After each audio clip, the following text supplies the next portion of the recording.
Saudara, firman Tuhan masih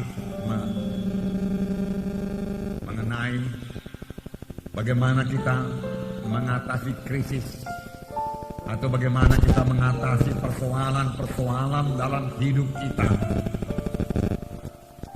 Firman Tuhan berkata, sama sebagaimana imanmu jadilah padamu. Dengan iman yang teguh kita pasti berkemenangan. Maka sebaliknya, kalau tanpa iman mustahillah kita berkenan kepada Tuhan. Tapi kalau kita mempraktekkan iman kita, Tuhan akan menyatakan kuasanya seturut dengan iman kita tersebut. Ketahuilah saudaraku bahwasanya Tuhan kita masih Tuhan yang hidup di atas tahta. Dia masih memegang kendali. Dia masih mengadakan tanda jaib, tanda mujizat. Bahkan saya percaya penuh mujizat Tuhan sudah tersedia bagi saudara. Mujizat untuk kesembuhan saudara, mujizat untuk kekuatan saudara, mujizat untuk berkat-berkat bagi saudara. Semua itu sudah tersedia. Apakah itu berkat rohani, apakah itu berkat materi yang sangat kita butuhkan pada masa-masa krisis ini. Tuhan sudah menyediakannya bagi saudara. Bahkan sebenarnya Tuhan Yesus telah menjadi miskin, supaya dengan kemiskinannya kamu menjadi kaya. Banyak sekali janji-janji Tuhan mengenai hidup yang berkelimpahan ini. Bahkan firman Tuhan berkata, aku mau engkau keberkatan saudara-saudaraku, sama sebagaimana jiwamu keberkatan dan jiwamu baik-baik saja. Pandanglah kepada Tuhan Yesus pada pagi hari ini, saudaraku, dan berharap kepadanya saja. Maka saudara akan keluar dengan kemenangan, melintasi masa krisis ini, saudaraku. Kita melihat satu bangsa pilihan Tuhan. Bangsa pilihan Tuhan yang berada dalam keadaan krisis. Apa yang jadi kepada bangsa pilihan Tuhan ini, yaitu bangsa Israel. Bagaimana mereka keluar daripada krisis mereka? Apa sebabnya mereka ditimpa krisis tersebut? Bagaimanakah caranya mereka keluar daripada krisis itu? Bagaimana caranya mengalami mujizat Tuhan? Hakim-Hakim pasal 6 ayat 1 sampai 6. Baiklah kita baca bersama-sama. Hakim-Hakim pasal 6 ayat 1 sampai 6. Kita baca bersama-sama. Dapat saudara? Mari kita baca. Tetapi orang Israel melakukan apa yang jahat di mata Tuhan.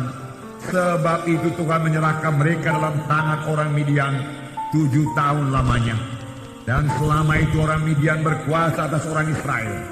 Karena takutnya kepada orang Midian itu, maka orang Israel membuat tempat-tempat perlindungan di pegunungan, yakni gua-gua dan kubu-kubu. Setiap kali orang Israel menabur, datanglah orang Midian, orang Amalek, dan orang dari sebelah timur, lalu maju mendatangi mereka. Berkemahlah orang-orang itu di daerah mereka, dan tidak meninggalkan bahan makanan apapun di Israel, juga domba atau lembu, dan keledai pun tidak. Sebab orang itu datang maju dengan ternaknya dan kemahnya, dan datangnya itu berbanyak-banyak seperti belalang. Orang-orangnya dan unta-untanya tidak terhitung banyaknya. Sekalinya datang ke negeri itu untuk memusnahkannya, sehingga orang Israel menjadi sangat melarat oleh perbuatan orang Midian itu. Lalu berserulah orang Israel kepada Tuhan. Bangsa Israel, bangsa pilihan Tuhan, bangsa yang dikasihi Tuhan. Tuhan mempunyai maksud pada bangsa pilihannya ini. Dan Tuhan memang sudah memberkati bangsa pilihan ini. Hanya sebagai bangsa pilihan Tuhan, mereka memiliki hukum-hukum Tuhan. Tuhan lebih dahulu berfirman kepada bangsa Israel ini dalam Hakim-Hakim pasal 2.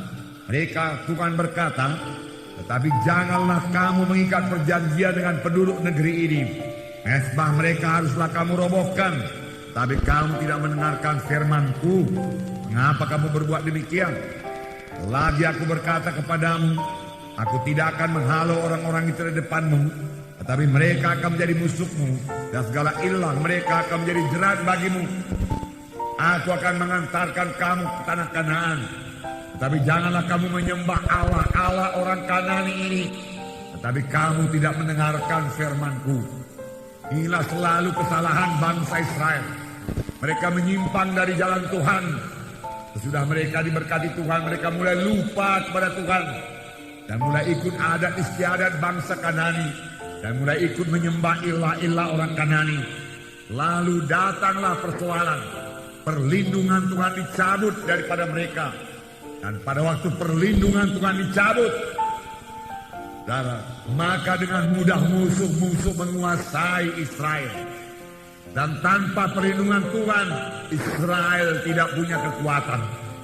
Tanpa perlindungan Tuhan, bangsa pilihan Tuhan sekarang ini, anak-anak Tuhan juga tidak punya kekuatan. Apakah yang menyebabkan perlindungan Tuhan itu dicabut? Perlindungan Tuhan dicabut karena ada dosa yang tidak diselesaikan. Biasanya bangsa Israel, jangankan bangsa Midian datang yang tidak terhitung banyaknya, bangsa Mesir yang kuat sekalipun tidak sanggup mengalahkan mereka. Panjang mereka menyembah Tuhannya, panjang mereka bersekutu dengan Tuhan, panjang mereka tidak berbuat dosa. Dosalah yang menyebabkan mereka lemah. Dosalah yang menyebabkan mereka kalah.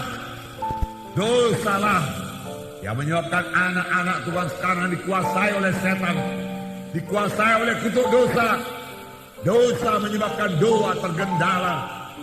Firman Tuhan berkata, bukannya tanganku terlalu pendek untuk menolong kamu, bukannya telingaku terlalu berat untuk mendengarkan doamu, tetapi dosamu serupa dengan dinding memisahkan aku dengan engkau. Tuhan berkata, parah sekali akibat dosa itu. Kekalahan selalu datang karena dosa yang tidak diselesaikan. Tidak ada kuasa. Oleh sebab itu jangan biarkan dosa berkuasa dalam hidup kita, saudaraku.